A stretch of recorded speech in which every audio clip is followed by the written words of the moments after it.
મુરગીકુંડમાં સ્નાન કર્યા પછી કીર્તિ પટેલ ઉપર ઘણા બધા આક્ષેપો થવાના હતા અને તેનો વિરોધ પણ થવાનો હતો, પરંતુ સોશિયલ મીડિયામાં આવીને કીર્તિ પટેલે એવું કીધું કે આજે સાંજની લાઈવમાં એટલે કે ગઈકાલે તેઓ 9 વાગે લાઈવ કરવાના હતા અને તેઓ ગમે એને ટાર્ગેટ કરીને એવું કહી રહ્યા હતા કે હવે હું પ્રૂફ સાથે કહીશ કે મુંબઈ, કચ્છ અને જુનાગઢ સુધી કેમ આવ્યા ને એના પ્રૂફ સાથે ઘણા બધા ખુલાસા થવાના હતા મિત્રો, પરંતુ કીર્તિ પટેલે ખુદ આજ આવીને લાઈવ આવીને એવું કીધું કે હવે મારા ગુરુએ ના પાડી છે અને મારા ગુરુએ કીધું છે કે ધર્મને વિરુદ્ધ જાય એવું આપણે કાંઈ કરવું નથી, એટલા માટે સાંજે લાઈવ નહોતું કર્યું.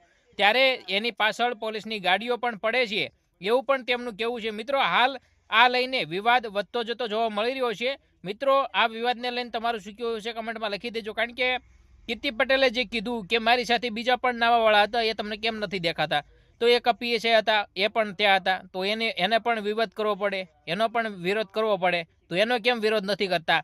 ત્યારે મિત્રો, આ ઘટનાને લઈને હાલ ઘણી બધી ચર્ચા થવા લાગી છે. મિત્રો, આના વિશે તમારે શું કેવું છે કમેન્ટમાં લખી દેજો. નવા વિડીયો જોવા માટે આપણે ચેનલ સબસ્ક્રાઈબ ન કરવી તો સબસ્ક્રાઈબ કરી લેજો. મળીશું ફરી નવા વિડીયોમાં, ત્યાં સુધી જય હિન્દ, જય ભારત.